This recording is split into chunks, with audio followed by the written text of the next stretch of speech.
mensagens pessoais, ok?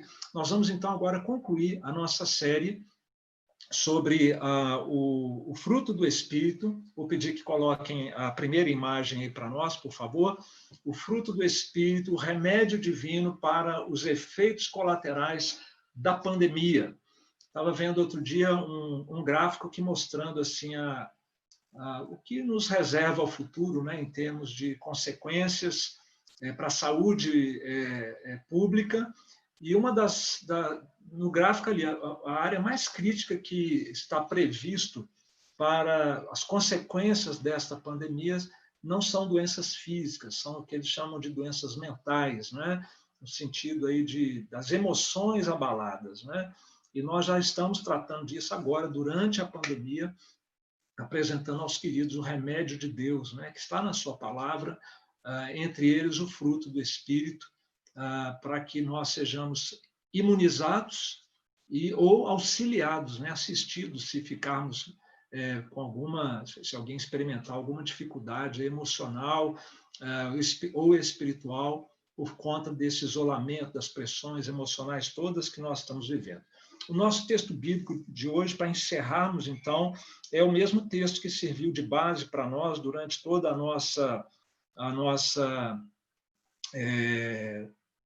nossa série aqui de Gálatas, capítulo 5, versículo 22 e 23. Se você tiver uma Bíblia, você pode me acompanhar nessa breve meditação que nós faremos em Gálatas 5, 22 e 23. A palavra de Deus assim nos diz, meus queridos. Mas o fruto do Espírito é amor, alegria, paz, longanimidade, benignidade, bondade, fidelidade, mansidão, domínio próprio. Contra estas coisas não há lei. Contra estas coisas não há lei. Aqui está a conclusão do fruto do Espírito. Nesse momento, eu peço à produção que pode tirar a imagem e, oportunamente, eu vou pedir essa segunda aí, que não está na hora ainda, fica só na minha imagem aqui, por enquanto, ok? Queridos, estamos, então, atravessando uma pandemia jamais vista na face do planeta, com tantos desdobramentos e com tantas consequências. Associado a isso, nós temos, nesses últimos dias, uma crise institucional, uma crise política no nosso país, que ninguém esperava por isso, com as pessoas envolvidas nesse momento. Não vamos falar de política, mas que fica evidente, seja no cenário político, seja no cenário mundial, na questão da saúde, a impotência humana escancarada diante de todos nós. Nossos governantes não sabem como lidar com essa situação, estão se esforçando para aprender. Já vamos aí para o 5º mês que esta praga, né, acometeu o nosso mundo, e fica, então, evidente a nossa dificuldade como seres humanos que somos, de lidar com situações difíceis, complexas, que sobrevêm ao nosso mundo. Quero fazer uma pergunta para você. Não seria muito mais fácil se os nossos governantes, ao invés de, na presunção da sua capacidade, inteligência, estrutura de poder, de dinheiro, o que for, não seria bem mais fácil se todos os nossos governantes, se o nosso mundo fosse mais dependentes de Deus, menos autossuficientes, se nesse momento o mundo todo estivesse de joelhos, pedindo a Deus misericórdia, Senhor, ajuda, Senhor, manda cura, Senhor, perdoa os nossos pecados, não seria bem mais fácil se nós admitíssemos como humanidade que nós não fomos criados para a autossuficiência, mas nós somos criados para a autossuficiência arrogante, mas nós somos criados para a humildade dependente de Deus, ou para a dependência humilde do Senhor. Seria muito mais fácil. Se isso é verdade no cenário macro, sanitário, político, isso também é a mais pura verdade no cenário pessoal, para a minha vida e para a sua vida. Nós também precisamos aprender a dependermos de Deus. Eu mencionei aqui o ensino de Jonathan Edwards, dias atrás, quando ele fala de humildade. de dependência de Deus, de humilhação do ser humano diante de Deus. Ele diz que há uma humilhação evangélica. Edwards dizia isso há 300 anos atrás, que foi um grande líder avivalista nos Estados Unidos por volta de 1735, 40, 45.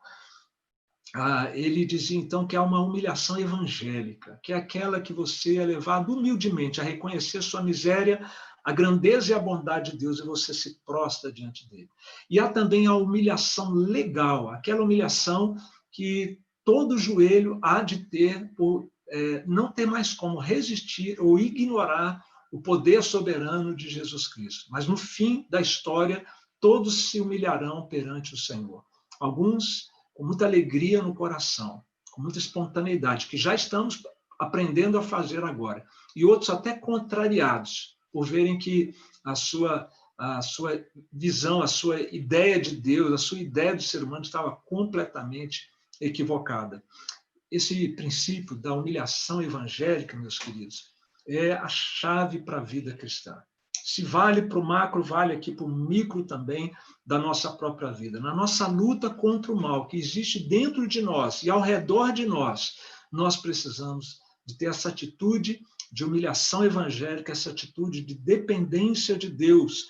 Não seria muito mais fácil a nossa luta contra o mal, contra os vícios, contra as falhas de caráter que nós temos, se nós também atendêssemos o convite de Jesus para vir para o lado dele, para colocar sobre o nosso ombro o jugo de Jesus, ou seja, nos submetermos à vontade dele. Ele sabe o que Jesus faria por mim, por você, se nós dependêssemos mais da sua graça, do seu poder? Ele nos ensinaria, ele nos ajudaria, ele caminharia conosco esse árduo caminho que é nós vencermos o mal que existe dentro de nós e em volta de nós, no nosso mundo, e lutarmos também contra o mal satânico que existe no nosso mundo. E se isso acontecesse, então, se nós humildemente nos colocássemos ao lado de Jesus, o resultado final é que nós aprenderíamos a ser como Jesus. E como é que Jesus é? O fruto do Espírito. É o retrato falado do nosso Salvador e é o retrato falado da maturidade cristã. E este retrato falado, uma vez experimentado, uma vez a gente aprendendo a vivenciá-lo, nós encontramos aquilo que nós podemos chamar, então, do remédio divino, o antídoto de Deus para os efeitos colaterais desses tempos duros e difíceis que nós estamos vivendo. No encerramento desta série, a frase-chave é: contra estas coisas não há lei. E o que o Espírito Santo queria ensinar para a igreja da Galácia, através do apóstolo Paulo, e quer ensinar para mim e para você hoje, é exatamente a dependência de Deus, e não do esforço próprio em cumprir a vontade de Deus ou cumprir a lei de Deus. Nós vamos, então, enfatizar nessa nossa meditação os recursos da graça de Deus, para que nós possamos, de fato, viver o fruto do Espírito na nossa vida, para que nós possamos, de fato, sermos pessoas diferentes do que nós somos originalmente, naturalmente, enfim, para que nós possamos ser mais do que pessoas melhores, pessoas novas, novas criaturas. Amém, queridos? Vamos, então, pensar um pouquinho aqui no que o texto nos ensina. E contra estas coisas não há lei. A lei que se refere aqui não é uma lei ruim, é a lei de Deus, a lei moral de Deus. O que é certo e o que é errado de ser feito. Sabe como as pessoas lidam com a lei, de modo geral, com as questões éticas, de modo geral, o que é bom, o que é mal, o que é certo, o que é errado? Nós temos um grupo que nós poderíamos chamá-los aqui, para facilitar para você compreender, de anarquistas. O termo correto mesmo seria antinomistas. Mas quando eu falo anarquismo, você já tem uma ideia mais precisa do que se trata. São aquelas pessoas que pouco caso fazem de qualquer regra e acham que não devia ter regra para nada e nem para ninguém. Já outros, bom, o fim disso é o caos, né? A barbárie. Já tem outros que é bem típico da nossa era, que nós poderíamos chamar aqui não de anarquistas, mas de relativistas. Pode ser certo uma coisa, pode ser errado, tanto faz, depende. Né? Isso é típico da pós-modernidade. Um pouco parecido com isso, mas é porque talvez esses que eu chamo aqui de inconsistentes na questão ética, eles afirmam que querem fazer a coisa certa, querem fazer a coisa errada, mas depende das circunstâncias também, depende da situação, eles vão para um lado ou para o outro. Não são consistentes, não têm firmeza, não são fidedignos. Bom, caminhando um pouquinho mais aqui, a gente vai encontrar também algumas pessoas muito comuns na época de Jesus, mas também muito comuns nos nossos dias, que são os hipócritas.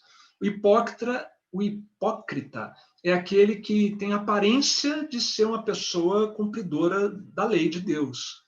Aparentemente, é uma pessoa ética, mas ele mantém as aparências. Lá no fundo, né, no escuro, ele é outra pessoa, quando ninguém está vendo.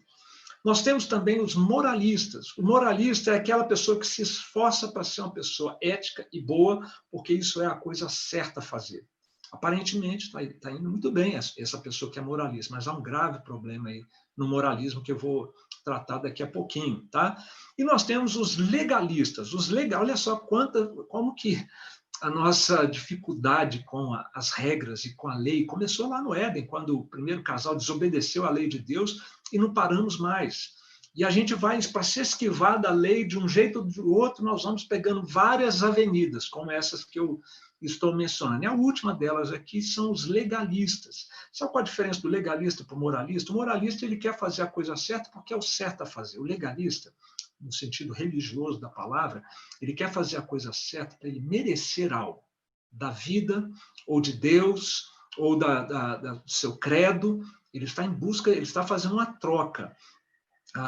Qual desses tipos aqui você acha que é mais comum no meio político brasileiro? O anarquista, o relativista, o inconsistente, o hipócrita, o moralista ou o legalista? Qual que você escolheu? Não sei, não posso te ouvir, né? De repente você pode escrever aí que eu leio aqui e falo, tá? Mas e no meio eclesiástico? Qual desses perfis você acha que é mais comum encontrar no meio cristão, no meio evangélico? Vou repetir: o anarquista, o relativista, o inconsistente, o hipócrita, o moralista ou o legalista?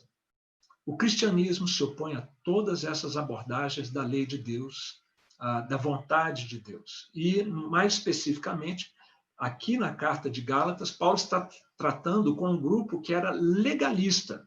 Como eu disse, o legalista é aquele que procura fazer a coisa certa para ele se tornar merecedor do favor de Deus, da salvação de Deus e das bênçãos do Senhor. E Paulo, então, ele encontrou, embora fosse uma igreja, para quem ele está escrevendo ali, ele encontrou naquela igreja um resíduo de judaísmo. O judeu ele era muito cioso, muito assim, determinado a cumprir a lei de Deus à risca, na aparência. Ele era bem hipócrita, porque ele lá no fundo, nos seus valores, nas suas condutas secretas, a história era bem outra. E o que o legalismo que Paulo está tratando aqui, são pessoas que querem fazer a coisa certa, mas e os motivos? Essa é a polêmica da última semana no nosso Brasil, né?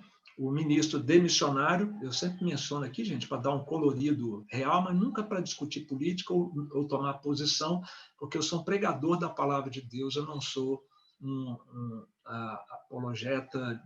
apologista político ou nada disso, tá? Tenho a minha posição como cidadão, mas aqui não é o lugar para isso.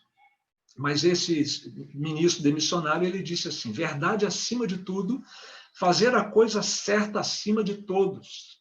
Fazer a coisa certa. Quem pode discordar de uma proposta como essa? Fazer a coisa certa acima de qualquer coisa ou acima de todos, né? Mas eu vou provocar aqui essa frase. Não basta fazer a coisa certa pela coisa certa em si, tá? É melhor do que a hipocrisia, é melhor do que o anarquismo, a pessoa que quer fazer a coisa certa pela coisa certa, mas isso é moralismo.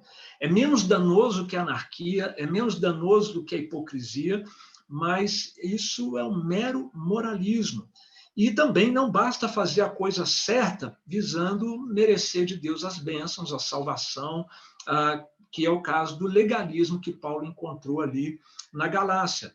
Antes de você fazer a coisa certa pela coisa certa, você precisa ser a pessoa certa. Eu e você precisamos ser a pessoa certa. E só tem um jeito da gente ser a pessoa certa, porque quem avalia se a gente é ou não a pessoa certa é o próprio Deus. E quando Deus nos avalia, sabe o que ele encontra? Nenhum de nós é certo. Nenhum de nós passa no critério divino. Mas há um jeito de nós nos tornarmos a pessoa certa. Se fizermos com Deus uma aliança por meio de Jesus Cristo e com base no que Cristo fez de certo, na obediência perfeita de Cristo, Deus passa a nos olhar pelo óculos da obra do seu Filho.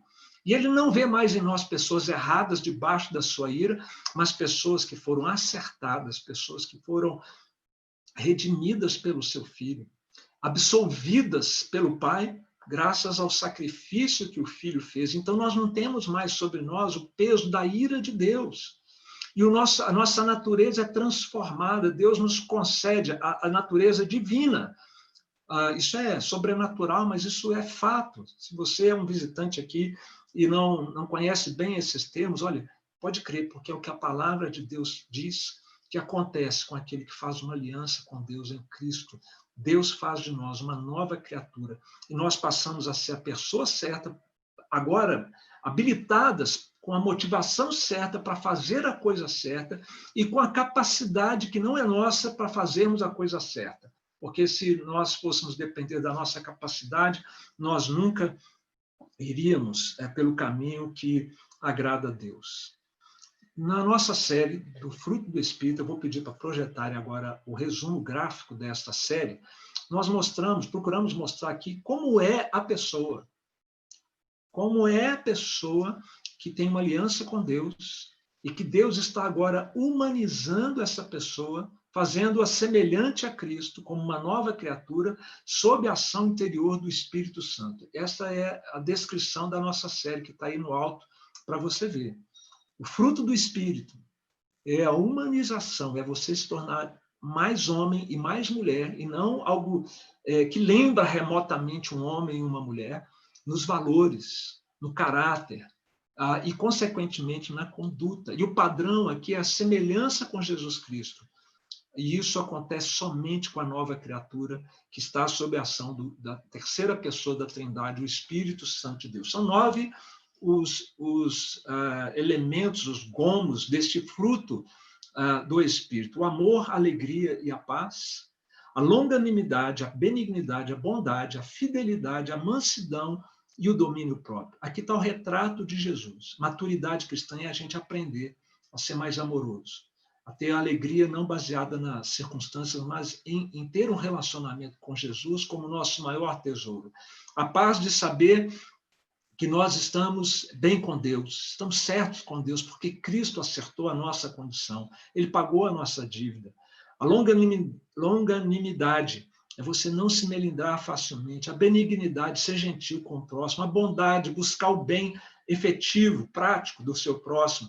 A fidelidade é você ser alguém confiável, não alguém relativista, alguém que uma hora vai para um lado, outra para o outro. A mansidão é você não reagir com violência às agressões, o domínio próprio é ter autocontrole sobre tudo aquilo que a nossa carne quer fazer, que desagrada a Deus, fere o próximo e fere a nós mesmos. Esta é a série do fruto do Espírito. É disso aqui que nós estamos falando, que é nós nos tornarmos mais parecidos com Deus, com Cristo. E aqui está a diferença entre você ir por um caminho legalista, moralista ou qualquer outro caminho de autoajuda, de coaching, de autoaperfeiçoamento, de melhoria de si mesmo, e do outro lado, o cristianismo. O cristianismo diz o seguinte: você não é capaz disso, você não é assim, você não é capaz disso, mas Jesus veio para te reconciliar com o Pai, transformar o seu coração, o meu, e fazer de nós pessoas parecidas com Jesus. Não é pelo esforço de obedecer à lei, mas é pela graça de Deus, a ajuda de Deus, sob a influência do Espírito Santo no nosso coração. Pode remover essa imagem, volta comigo aqui, por favor. Quando Paulo diz, então, que contra estas coisas não há lei, ele está exatamente confrontando o legalismo e qualquer outro caminho que a pessoa queira para o seu próprio aperfeiçoamento. Contra estas coisas não há lei. Só tem uma maneira de nós não sermos condenados pela lei. E é o que ele está dizendo. Olha, desse jeito, não há lei que te condene. Qual jeito? Você ser uma nova criatura em Cristo, receber o perdão de Cristo e aprender a viver como Cristo, tendo a Ele como nosso advogado, frutificando estas virtudes cristãs, não para ganhar o favor de Deus, mas porque já alcançou esse favor e já foi transformado. A polêmica lá na Galácia era que havia alguns cristãos que aparentemente se converteram ao cristianismo, vindo do judaísmo, mas eles estavam saudosistas do judaísmo. E um elemento que eles queriam introduzir de volta na igreja era a circuncisão masculina. Para eles, não bastava ter sido batizado pelo Espírito Santo, que regenera o pecador, faz dele uma nova criatura, não bastava ter sido batizado com água em nome do Pai, do Filho e do Espírito Santo, que é um meio de graça para fortalecer a fé do convertido e identificá-lo com o povo de Deus. Não, você também tem que ser circuncidado. E aí Paulo vai dizer no começo desse capítulo, ele vai dizer assim, olha, se vocês se circuncidarem, Cristo não serve para nada, então. Não adianta a obra de Cristo. Vocês têm que escolher. Ou vocês vão procurar agradar a Deus pela obra de Cristo, ou vocês vão procurar agradar a Deus pela obediência à lei de Deus. E ele, então, está dizendo aqui que a maneira como nós podemos agradar a Deus não é a obediência à lei, para sermos salvos. Claro que Deus quer que nós façamos isso para agradá-lo na nossa vida diária, mas para conquistar o favor de Deus jamais será assim. Só existem duas alternativas para você agradar a Deus. Ou você obedece à lei de Deus 100%, toda ela, circuncisão e tudo mais que a lei exigir, ou você, então, já que você não consegue isso e é incapaz disso, ninguém é capaz de cumprir os 10 mandamentos à perfeição a vida toda. Então, já que nós não somos capazes de cumprir a lei, nós temos que nos valer da obediência de Jesus Cristo, que cumpriu a lei para nós. Nenhuma alternativa satisfaz esse problema crônico que há dentro do nosso coração. Maldade do nosso coração, nosso egoísmo, a falta de amor a Deus, a falta de amor ao próximo, todo o caos que nós vivemos nesse mundo é falta exatamente de um coração cheio de amor de Deus. É o egoísmo, é a maldade, é a crueldade das pessoas que faz com que haja tanto sofrimento no nosso mundo. Só há uma alternativa: estarmos em Cristo, termos com Ele uma aliança, sermos de Cristo, vivermos no Espírito. E no fechamento dessa série, o apóstolo Paulo vai dizer exatamente isso. Olha, se aqueles que são de Cristo crucificaram a carne com suas paixões e concupiscências. Está vendo que só estando em Cristo que isso é possível? E se vivemos no Espírito, já que agora o Espírito vive em nós e nós vivemos no Espírito, andemos também no Espírito. O andar no Espírito é frutificar todas essas virtudes que nós vimos abordando até aqui. Queridos, eu quero encerrar com a seguinte reflexão. Quem tentar viver uma vida ética na sua própria força vai ter motivações questionáveis. Porque se ele não está fazendo isso para a glória de Deus, por que ele faz?